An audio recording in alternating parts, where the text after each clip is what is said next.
So I come into work today and it's this guy's name and it says 1028 not allowed in. His name's Sean something. Of course it's now, do you know how bad you have to do something to get thrown out of an Irish pub? I know. That used to always confuse me when like Diana or someone would have to tell someone to leave. I'm like, what was Right. he doing? And how did I miss Exactly. that whole thing? Right. It's usually, so here we have a female dominated crew. Mhm. And if you overstep the bounds that you would have at a place like at a classy place with a K like Hooters, you get thrown out of here. And I got to be honest with you, in the South, a lot of people just tolerate that shit because if somebody's got enough money, there's only so many people with money down here. You're in a Mhm. town of what, 6 to 8 million? Yeah, Yeah. plenty of people with money. If you can't get along with one person, there's another one. Here I have seen Sean even at like five-star pubs and Yeah. in five-star bars, like people just treat the wait staff like absolute, like they're talking to their maid at home, and I'm like, what Right. is wrong with you people? So what I would tell you from the restaurant perspective, spoiled rich, the C word you would use, produce more spoiled rich C words that you use. I can't say it over here because people don't understand the word. I still I have know. somebody mad at me from 25 years ago when I said you're acting like a C word. And you know exactly what I mean. They still don't Hmm. know what I meant. So it's all in the context. So look, we've chosen to be in the service business. Yeah. I think the difference is you still live in a servant culture. Mm-hmm. We're moving back to that, but we're trying to act like we're not in that. But that's where we're moving. I mean, it's interesting to see, like, so I went to France, which in America, Mm-hmm. France is thought to have the best food, which I don't really know why. And they are the quintessential in service and all this shit. And the first time I went to a gourmet restaurant in France, I sat there for 10 minutes waiting for somebody to get me a drink. I mean, John, that is French time, okay? Where people right, outside just fagging and dicking around instead of doing their right, work. right. I was so unimpressed because we really I'd say pre-COVID, my generation of people in this business and maybe the next generation back were really into kind of getting it right and at your speed, not my speed. Mhm. One thing I'll tell you, 45 years in the restaurant business, if somebody sits down and they want a drink and they don't get one, oh lordy, yeah, it's gonna be a Oh, long yeah. night. Right. I mean, it's real simple. You go, hey, we'll get everything else for you in a second. You want a cocktail or a wine or anything in the meantime?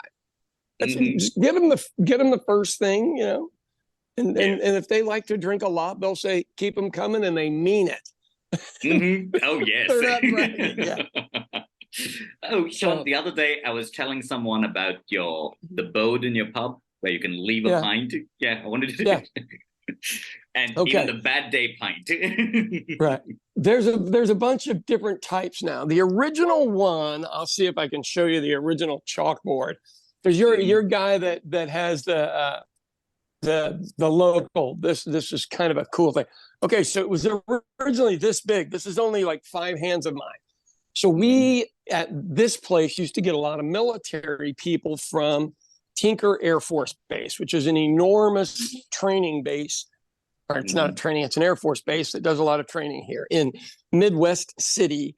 Um, and so when the United States was at war with Afghanistan and Iraq, and so we've been around for a while.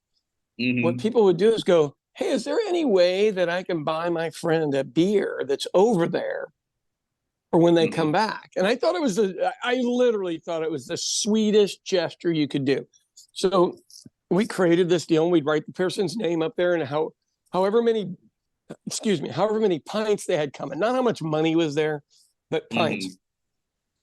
And then they would take a picture of it with their phone and send it to them over there. And in the misery of being in the middle of the jungle, and usually it was during winter here, like Mhm. just to make some more contrast. And when those people would come in to collect that pint, I can't even tell you what it means. For a guy that hadn't had a drink in 30 years, to watch people do that is pretty amazing. And for $8, $6, whatever the amount was when we first started, what a gift. But here's where it turned. And this is what I would tell your friend at the local. One Christmas, we're sitting here and this guy comes in and he goes, hey, I know you do this for military people, but I've got 6 employees and every year I give them shit gifts. They never like any of them. I literally see them throw them away. He goes, can I buy each one of them a pint? And I said, well, I mean, if it's a business deal, shouldn't you buy them 2 so they can share it with somebody? And the guy was like, yes. So about $150 later, this guy's done buying everything for everybody at work, which is, God almighty, was great. And that's all he did. He took picture after picture after picture, sent it to him, and, used one of the cheap apps to say happy holiday. I mean, it's pretty smart. Now, what's weird is now there's probably 10 dead people up on that list. So let's see if I can get enough light on this thing. Can you see that or no? That just looks like I know what it looks like, so I can see it. I know. I just mean for your other people. If I can get out far enough, we might be able to get enough light. It's a wall now. I mean, and when I did a TikTok video about this, it got like 800,000 views. But in Ireland, people accused me of going, oh, that's a great way to hold on to people's money. And you go, seriously, fuckers, that's what you got out of this? That is what you... Sean, in their defense, they were like, that cheap bastard. No, they were like, that smart bastard. The exact, if you said a cheap bastard, I would get it. But if you're like, oh, that's smart, you get to hold on to their money, you're like, dude, I'm just the middleman of a great gesture for people. That's all it is. And there were a bunch of them up there for when people turn 21. And I'll give you a solid example. If you're sick and you're not making it to your kid at 21, that's a fun little gift to leave for him. Oh, yeah. You know what I mean? Not that I want to encourage 21-year-old drinking, but, we started at about 12. Hey, man, I know you were going to do some of the outdoor food stuff today. By the way, thank you for spoiling me with that and then giving me nothing. Thank you. Can I tell you, those people were so, they were still in lunch service, Sean, when I went there. And you know what a pain in the ass it's going to be if I'm standing there and I'm like, I want to record. Yeah. Right. You would have probably killed me if I walked into the kitchen with a phone. Right. Well, let's try it on a day that we're a little later so we don't interrupt them. Hey, man, you know what? They got to make money. That's a limited amount of time. I always tell people I really and truly have about 5 hours a week that I make money. The rest of it just keeps the place rolling and keeps people employed. But Friday and Saturday night from 6:30 to about 8:30 is when I make it or break it each week. And sometimes I make it and sometimes I break it. So you better have savings. Hey, I want to talk about something today that I don't think you and I have ever addressed. So have you ever messed around with ChatGPT? I have. In the recent past, I have messed with it too. Right. So I do more weird things that I cannot find an answer for. I go on there and you just have to figure out a way to raise the question. Now, of course, the people in your industry call it a prompt instead of a fucking question, which is what it is. Why would you guys make that difficult? Sorry, Sean. We have to get technical. Okay. Okay, let's just go back to ChatGPT and you guys calling it a prompt rather than a question, which removes a lot of stupid people from the equation. Here's what I do. For somebody writing an obituary, this is the single best way to write an obituary I've ever seen. Isn't that crazy? Right. Because you throw the stuff in there, they do the predictive, and it's not just ordinary predictive text like on my phone when I send you a message that makes no sense and absolutely incoherent. And you're looking at it going, it's 3 a.m. What could he say? Oh, bread is in the oven. Okay, I know what that is. But I really mean this. So I did a list for if you were a business owner and you were doing some end-of-life care, what needs to happen? A concise 12-point list. And I sent it to a friend of mine in Kansas City that has been doing hospice forever. And he was like, That is the single best list I have ever seen. But stuff like that, that you're not going to hire a lawyer for, and you have no, and not you, but anyone, no experience with it. It's a great way to have, I'm trying to think of what the guy's name that wrote the book. He was like, you got to have a group of geniuses or some shit like that around you to refer to, and you're in business. How to make friends and influence enemies. But I don't think that's what I want. Anyway, but the deal is you're supposed to have this group of geniuses, you know, around you all the time to run stuff off of, instead of the delinquents I hang out with. But way to insult me from across the world. I would not. No. Hey, any IT questions go to you. You know you're first in line for IT questions. Especially when I go, what in the hell's a prompt? And you go, it's a question. And I go, why didn't you call it a question, Deepak? To make life difficult, Sean, and weed out stupid people, as you mentioned. There you go. It really does. So, yeah, I have played with that on that level. And here's the thing that I'm toying with is, so I, as you well know, I've written a couple of cookbooks, but, you know, I hire people to edit and if they think something is inappropriate, they would go in and ghostwrite, you know? Yeah. And so, I mean, is there a difference? Technically, no, right, Tim? I mean, right. So, because my wife was like, or no, my daughter, Sean, every time you use ChatGPT, you need to tell people that you use it. And I go, why? And she goes, because they think you wrote that. And I go, well, I did write it. That rewrote it. So I don't, and I'm totally fine if I were ever to write a short novel or anything like that. I would say, hey, I used ghostwriters and ChatGPT because that's what I would use. I am not a writer by trade. I just happen to have done the deal.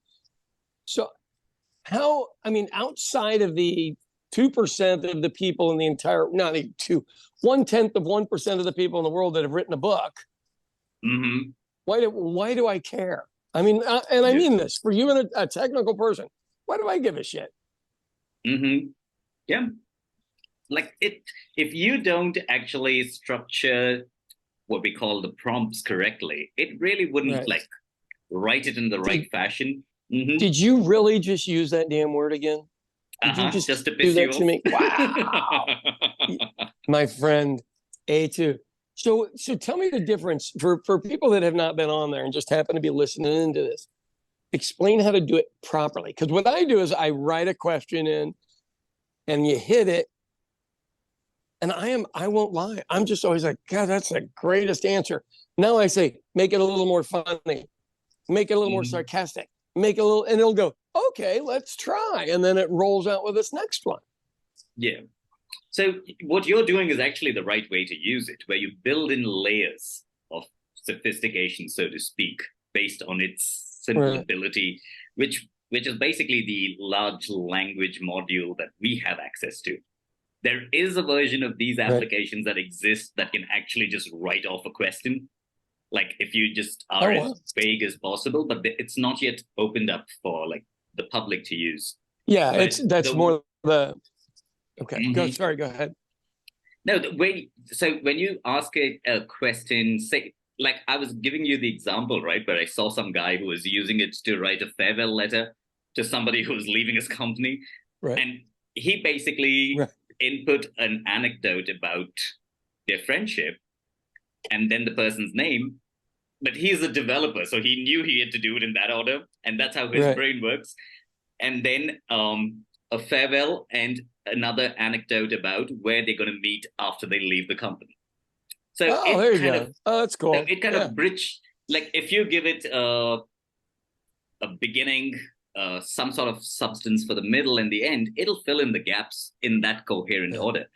But you can't expect it to just like be like, write a farewell letter to Rachel. It's going to be like, sorry, who the fuck is that? Is that the mean girl? So what he keeps saying is farewell letter. I don't know how that's coming across, but it's coming across weird over here.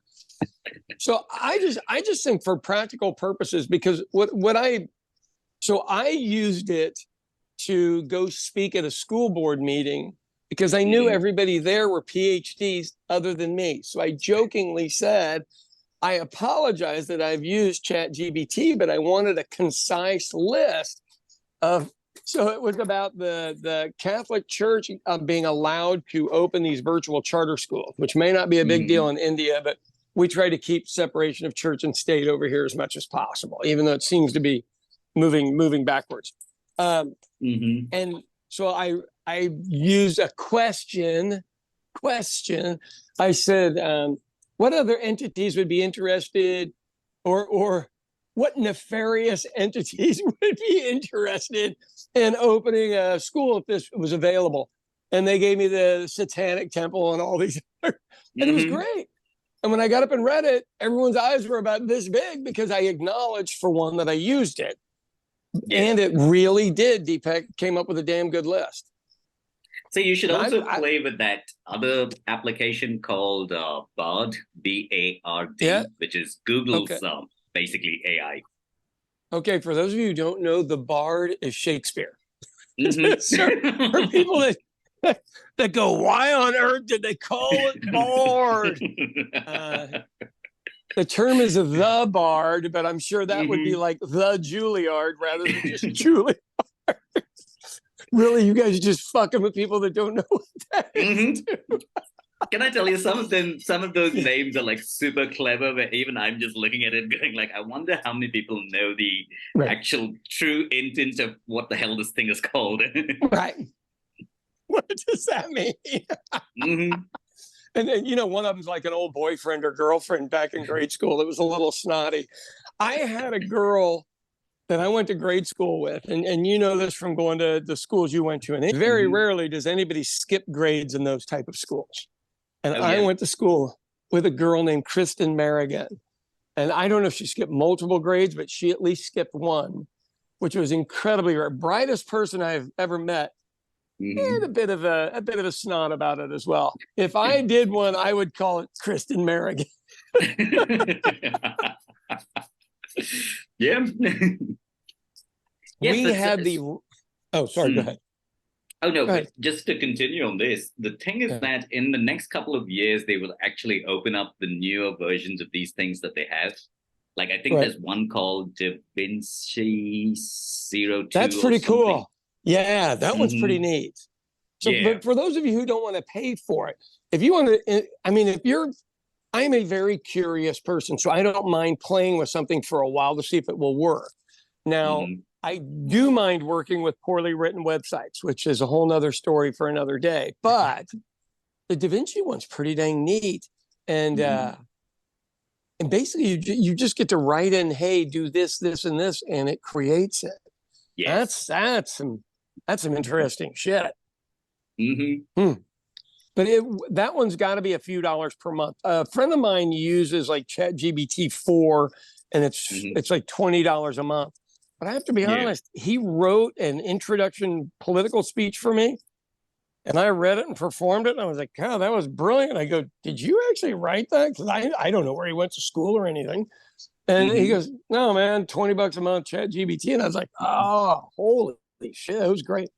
I mean, I wonder like how many people use it in their work emails and all of that stuff that we just write from memory for the past 10, 15 years. Well, I guess the big thing you have to look at is there going to be a difference? Because I'm capable of writing formally, but it is not my skill. I write jokes. I write stories, much like you do. But you're capable of doing formal writing. Oh, yeah. Just need to put that stick back up. Exactly. Pop the charcoal back in. It's not done yet. That's when I go, hello, how you doing? Right, exactly. But I don't have that skill set. And I think, especially, you know where I really see this, and the only reason I bring this up is, do you remember when you had to go to the funeral thing and they had the deal to lift the people into the coffins? Yeah. ChatGPT is a lifesaver for the funeral business, because people who have somebody die, they're just not in their right heads. And you really shouldn't be writing something about somebody when you're all gassed up and oh my God, they're all the greatest. But ChatGPT could do the comedic version. It could do the serious version. Hell, you could sit up there for your homily or whatever the thing's called, eulogy, and give 3 different ones. Go, I punched this into ChatGPT with some facts, and this is what they came up with. I mean, I think there's something to that. The other thing I see is you could do that and then pay an AI of an actor to read it. Mm-hmm. And I think that could be an enormous business down the line. If you hate someone, you can go on Cameo and get Rudy Giuliani to read it. Oh, dear God. Man, I'm telling you what, to think that guy used to be something people looked up to. Jesus. Yeah, we are okay. So how much time we got? Another 13 minutes. Okay. Have you seen this cracker that just was elected Speaker of the House here? Yeah, what is that placeholder name? Mike Johnson? Mike Johnson. I mean, literally, nobody's ever heard of the guy. Nobody knows anything about him. And the stories that are already coming out is he's a bit of a freak. He's got some shit on the down low, which means, folks, that he's having an affair with a same-sex person. Every time I see these guys, especially on one side of the political spectrum that are anti-gay and homophobic as shit, invariably, and I'm not sure that's going to happen with this guy, but I'm pretty sure, out comes the fact that they're not just doing stuff on the side, which I don't care. I mean, I don't care. As long as your wife's okay with you doing something with another dude, I don't care. But she's got to be involved in the conversation. I don't think that's cool to bring a third that they might object to in there. Yeah. Does that make sense? Did I say that? It does. Did I say that delicately enough? I'm pretty sure people got where you were going, Sean. Okay. But this guy's a bit strange. That's not what bothered me. Okay, so as anybody listening knows, we had this problem in January 6th a few years ago where these guys attempted what has to be the worst American coup ever because we're very good at it in other people's countries. We just suck at it here. And so when a reporter brought that up to Mike Johnson, weren't you an organizer of January 6th? All the piece of shit liars you see on the news all the time were behind him going, no, why are you asking him that? And you go, I thought you guys were proud of this white hood moment that you had. I think it's funny to watch people act like they weren't there. I really and truly feel like I'm watching. Which was the apostle they hung upside down? Shit, I don't want to get it wrong. Even I don't want to. Well, ChatGPT, which one? Anyway, that's what I feel like I'm watching right now. Is this turnaround? It is. It's weird to watch all these people getting convicted over and over and over again, and all the people flipping on our former president. Which, I figured that. Look, the reason you don't do crime with middle-class white people is they always flip on you. That's why you don't do it. You gotta do crime with somebody who understands that it could go bad, but you still gotta keep it to yourself. Yeah, middle-class whites, not the people. By the way, that was Peter. I just looked it up. Yeah. Okay. So Peter, the denial. But you look at it, and then they were all laughing as they do it, and I am puzzled as to what I am seeing over here. And now we've got a guy that's Speaker of the House that's an election denier and was part of January 6th, for fuck's sake. Where is Lee Harvey Oswald in a goddamn bell tower right now? I mean, but I'll give you my Oklahoma comparative. So, because I think we're a microcosm of America. We got the lunacy, we got the rednecks, we got every defeated tribe in America is located here, including Scottish, Welsh, and Irish. Still a tribe, still defeated.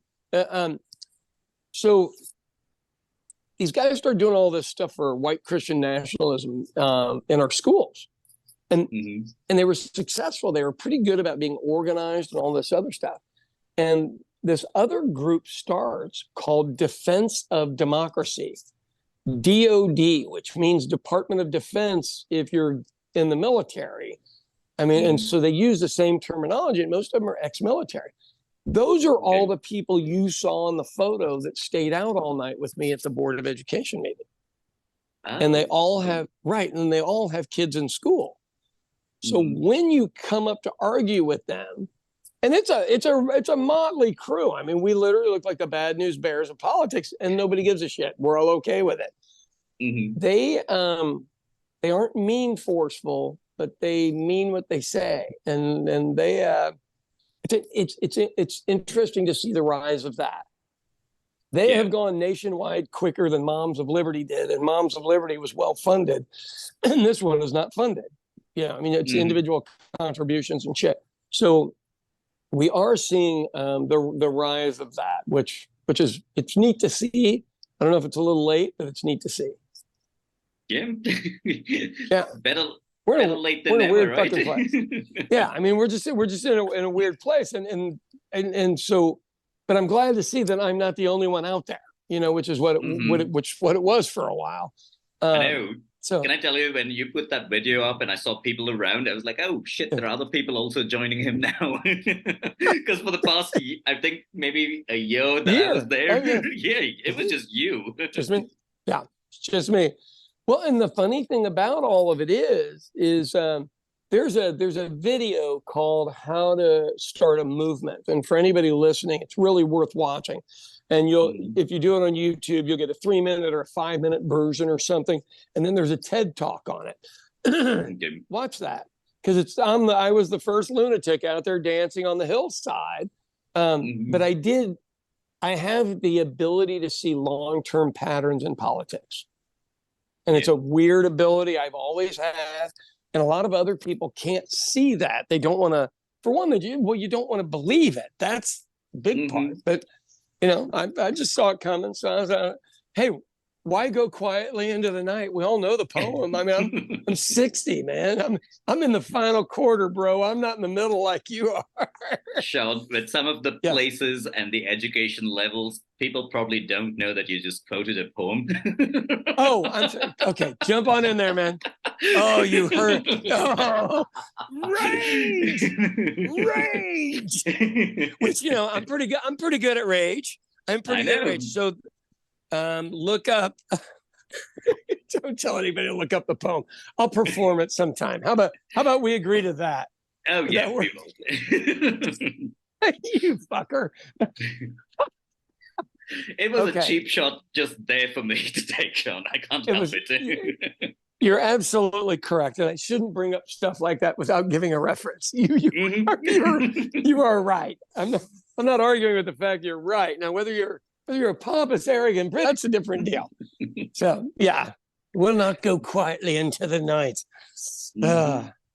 So here, this is Halloween. Stuff starting up. So do you guys have anything like that? Because that was a compromise with the Catholic Church and my Irish people.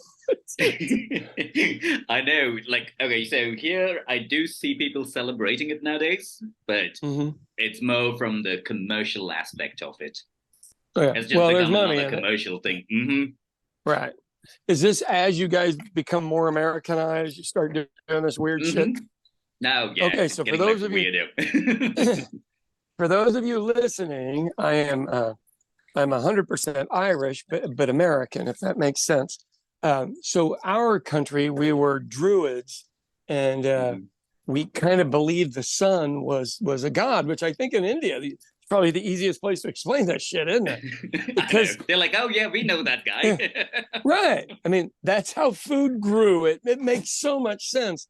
So when negotiating with the Catholic Church, when you see a cross with a circle in the back of it, the circle is a Druid sun. It's not a Celtic cross. It's a Druid sun. And when you tell people that, they're like, "No, nobody would do that." And you go, "Well, we would." We do not care. And so the holiday of All Hallows Ween, which is Halloween, was agreed upon with the church as long as we had All Saints Day the next day, which I guess we get to go behave like my people behave, and then as long as we go to church, it's cool. That's a compromise if I've ever seen one. I know, right? Did you go to confession on Sunday? Yeah, but I still smelled like booze and cocaine. It's an interesting compromise, my friend. But if you never think church and state compromise, look at the Celtic cross. Mm-hmm. All right, well, I'm getting ready to pull some bread out here in just a minute. It is cold as a witch's tit here. It is cold as a well digger's ass here. For those who want to know, it's 1 degree there in Celsius, which makes no sense to everybody else in the world, but you guys refuse. Man, so somebody did a comedy skit on that, and I wanted to send it to you. Oh, but shit. It was Nate Bargetze, the comedian I was telling you about the other day. Yes. Brilliant. Holy shit. Yeah. We just ignorant over here, and we like to be ignorant. Okay, one thing I want you to watch politically that's on the horizon. Iowa seems to have the cheapest legislature to purchase over here. So they have changed child labor laws now. And look, I don't think you need to wait till you're 16 to work if you need money. You know, you should be able to get a hardship license or something like that. Something that doesn't cost any fucking money if you need a job. So when I needed to start working when I was 13, my dad had gone, business wasn't doing well. And they cut us off from money. It doesn't matter. Either way, I needed to make my own goddamn money. So I had to go falsify a birth certificate and all this other shit, which just made me look like a very talented common criminal. And kids that need to earn a living shouldn't have to do that. But what I'm afraid we are seeing in America now, this anti-immigrant bullshit that's been going on for years, is actually so they could change child labor laws because you can pay less. Right. No. The big picture. I'm watching it and I'm going, so you get the Hispanics whose kids, second generation, the kids are here now. And they're like, fuck it, don't educate them, man. We can just keep them for cheap labor and get another generation out of them. These are companies that are like packing companies, people that go clean McDonald's, stuff like that in the middle of the night, where they were doing this anyway, but now it's legal. And I'm really concerned that, one generation of people stuck in the bottom realm we're becoming very British and trying to keep them there. So we have long-term cheap labor. And mark my words, this is going to be an issue in America in the next 2 years. Because, if it made it through in Iowa, that's the test case. So you can go, no, we're doing it now. It's going to be okay. It's also illegal to film a pork feeding or what the hell's the word when you butcher pork? It's the meat processing plant. Yeah, processing plant. Yeah, we're not allowed to film any of it legally. Like, violates our First Amendment rights. We have the freedoms in this country to film that shit and show it to people. Nope, not in Iowa. Go to jail for it.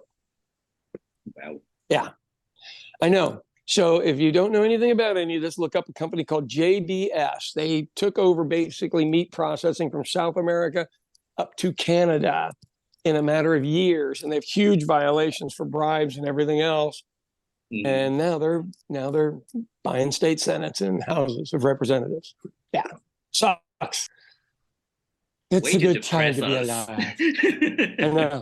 Well, hey man, that's a good tease. If you want to do a tease for the show, that's a good tease, because people just sit there and go, "Are you fucking kidding me? Child labor laws?" And only in America would we revert back to the fucking 1800s like it was a good time. Yeah, that is so weird. Like, there was one time where I do remember this kid, one of the international students that went to school with me there, where he used to come up to me and be like, "Hey, can you get me beer or buy me beer?" And I was like, "What is up with you?" He was like, "Dude, I'm 18 years old. I'm part of the army in Korea, but unfortunately in this country, I can't buy beer." Right. Is that not hilarious?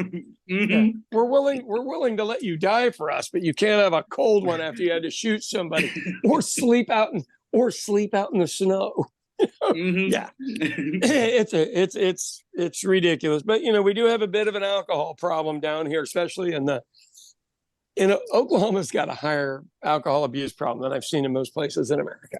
I don't know why. Why do we need to be so high? Because life is unbearable, Sean. doing my temperatures. On my bread, I got me a good temperature. All right, homie, let's get out of here. I will see you. It's good to talk to you. On Wednesday.